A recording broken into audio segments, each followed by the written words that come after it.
Tai ką, sveiki. Mindaugas Meška apie refleksiją apie antrą konsteliaciją apie šaknis.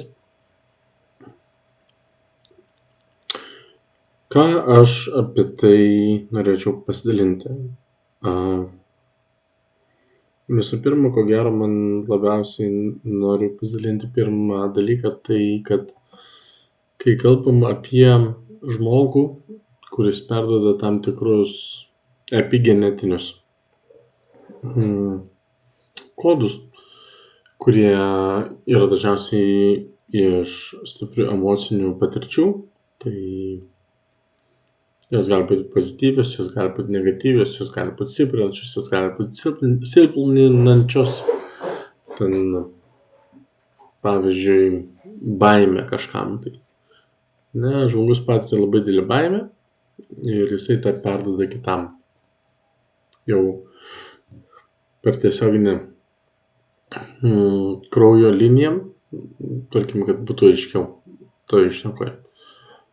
Ir tarkime, gal žmogus, kuris, tarkim, nebijodavo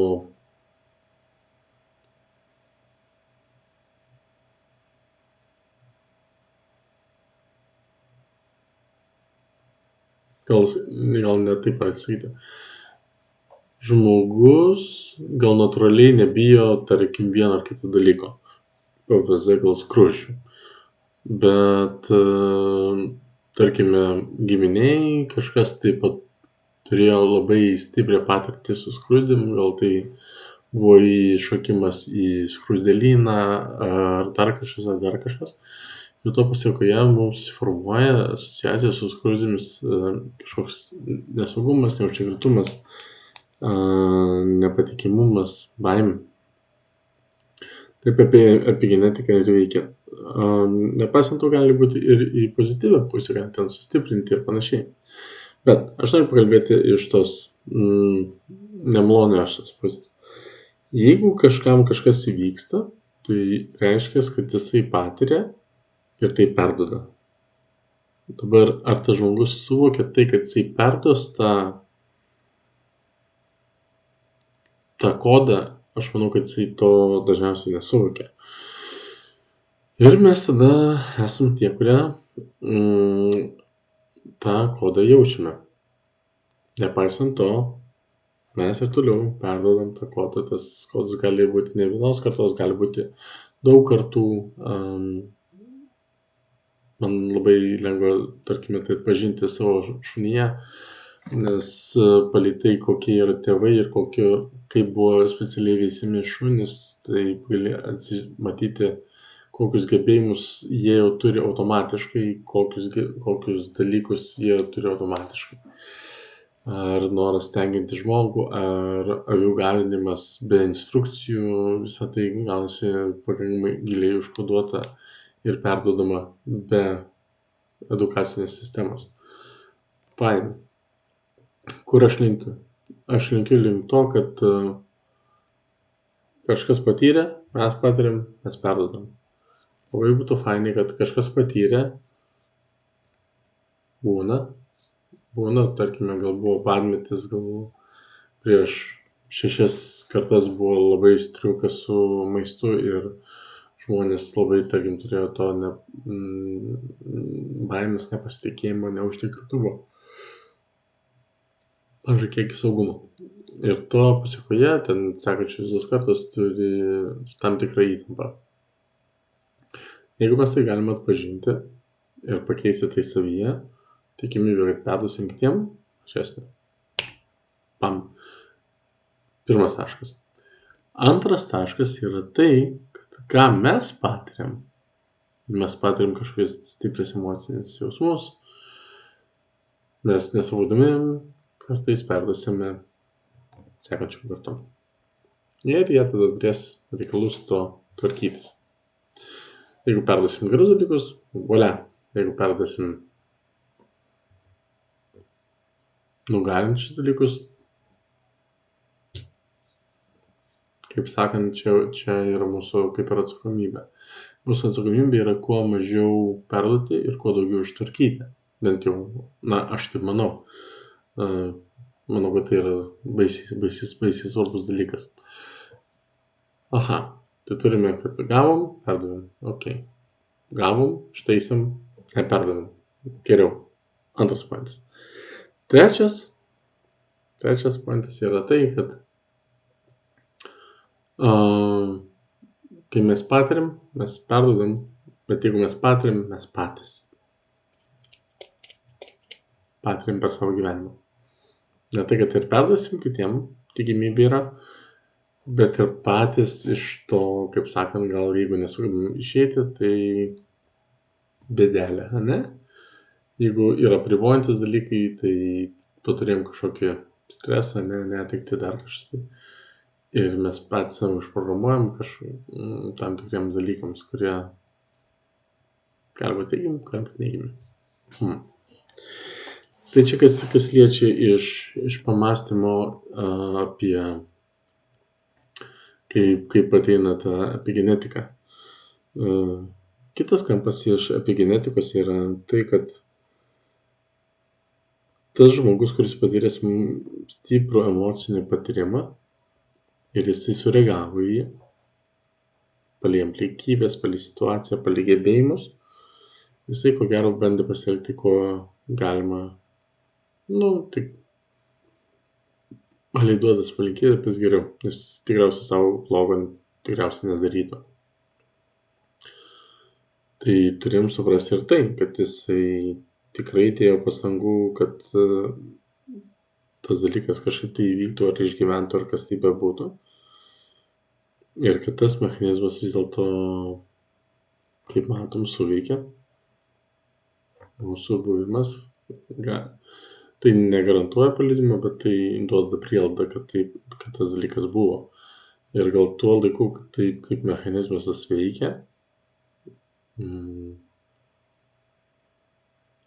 gal jisai tuo laiku ir buvo pateisinamas. Tarkim, jeigu kalbant apie badavimą, tai dabar lygtais nėra to dalyko su badavimu, kad nebūtų ko valgyti. Tai reiškia, tas mechanizmas, kuris išgelbėjo tą žmogų tuo laiku, kuris buvo naudingas, kažkiek efektyvus, sąlyginai, arba efektyvus sąlyginai, galim dar geriau sakyti, jisai jam pasitarnavo. Ir mes tą mechanizmą gauname, bet gal jisai jau nebėra toks reikalingas kaip anksčiau. Gal nebėra poreikio tai tokiai šilumai kaip anksčiau, nėra gal poreikio tokiam maistui kaip anksčiau. Ir panašiai. Tai va, čia kitas kampas iš tos. Ir ką mane mokė pastarosiom dienom, tai kad kiekvienas dalykas, kas įvyksta,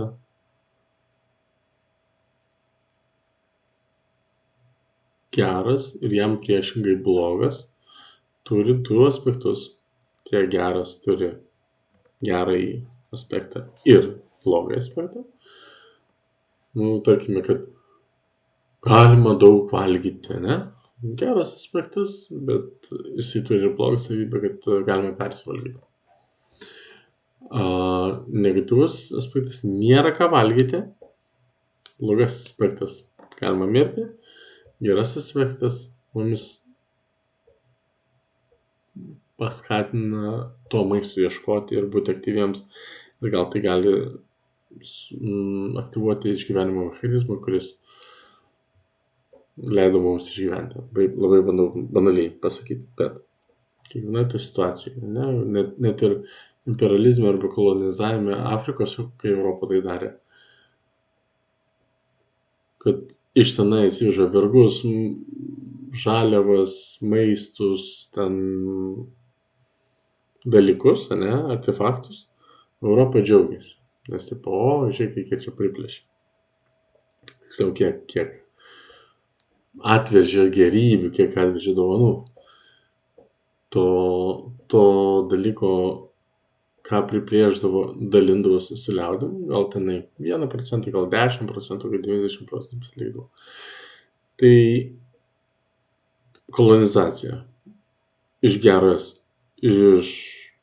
pozityvios pusės gerasis aspektas, kad Tai praturtino žmonių gyvenimą. Blogasis aspektas, kad tai daryti, jeigu tai daryti nėra gerai, nes jeigu jie darytų mums, mes ko gero būtum nepatenkinti. Tai nėra, tai yra dvigubi standartai ir nėra visapusiško, sakykime, naudingumo. Ir taipogi tas, kad žmonės smarkiai nepritarė imperializmui, čia būtų neigiamas, nes tai vis dėlto yra plėšikavimas. Iš Afrikos pusės, blogasis aspektas, aišku, kad labai apvagė, labai daug sunaikino, labai daug žmonių žudė, vergų paėmė ir panašiai. Gerasis aspektas, kad per imperializmą atėjo tam tikros technologijos, kurios kaip technologija, kaip dalykas yra geras tikriausiai dalykas, kuris ten, tarkime, padėjo sutvarkyti su vandens tiekimu, švarą, higieną ir panašiai. Tai va, kiekvienas tas dalykas, kaip man moka, sugebėk išvelgti ir gerą, ir blogą. Tai čia toks gal biškai įsiplėstinis, bet šiaip tai aš manau, kad pati mintis yra superinė. Tai reiškia, kad mes negalime labai kaltinti savo protėvių arba savo šaknų už tai, ką jie darė, nes tai jie darė su intencija, kad tai nebūtų jiems blogai, o kad būtų sprendžiamas arba išgyvenimas. Ir kartais tie veiksmai nėra labai malonus, ką jie gal darė. Ir kaip Gėlė sako, gal tai bus nukišta į paraštes, kaip ir gėda, kaip ir sunku nenoras prisipažinti, kad tai buvo padaryta. Bet tai yra irgi to dalis.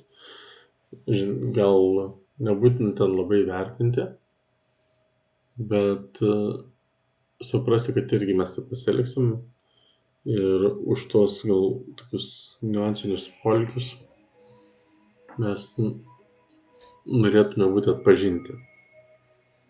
Kaip ir jie tikriausiai norėjo būti atpažinti, žinai, kad žmogus pasiaukojo ir po to nieks to jo pasiaukojimo neįvertino, o jis norėjo būti vertintas, palieka jam nebaigtą reikalą.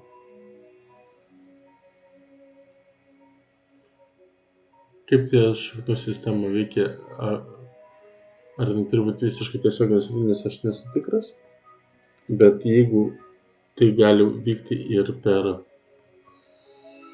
energetinius klodus, gal taip sakykime, tai kitas reiškia, kiekvienas tas dalykas yra svarbus. Ir kiekvienas tas veiksmas mus atvedė į tai, kur mes esame dabar.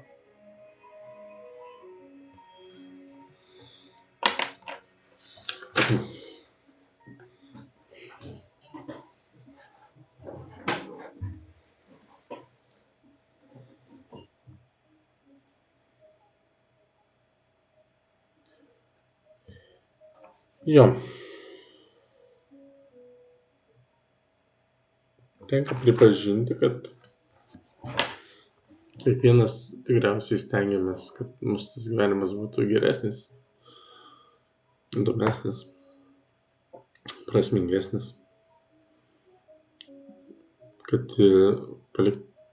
turėtume kažkokį santykį su palikuonimis, giminėmis ir visa kita. Aš manau, tai darė ir kiti. Norėjo mylėti savo vaikus, rūpintis jais.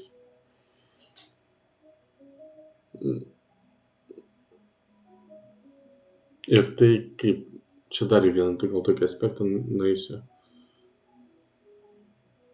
Kaip jie gebėjo rūpintis, taip jie rūpinosi. Aišku, būtų didelis noras, kad tėvai būtų labiau suprantate apie tėvystę, mamos labiau apie motinystę, kas yra mylintis vyras, mylintis vaikas, mylintis tėvas. Būtų fainai, kad būtų tas didesnis supratimas ir nedaryti tam tikrų klaidų. Faktas, darom ir daug. Aš man net auginant šunį, aš pridariau tikrai gal tokių klaidų, kurie nėra naudingi net ir pačiam šuniui. Mes darom iš nežinojimo. Ar mes norim tas daryti klaidas? Ne. Vat šitą ir mintim ir jums palieku.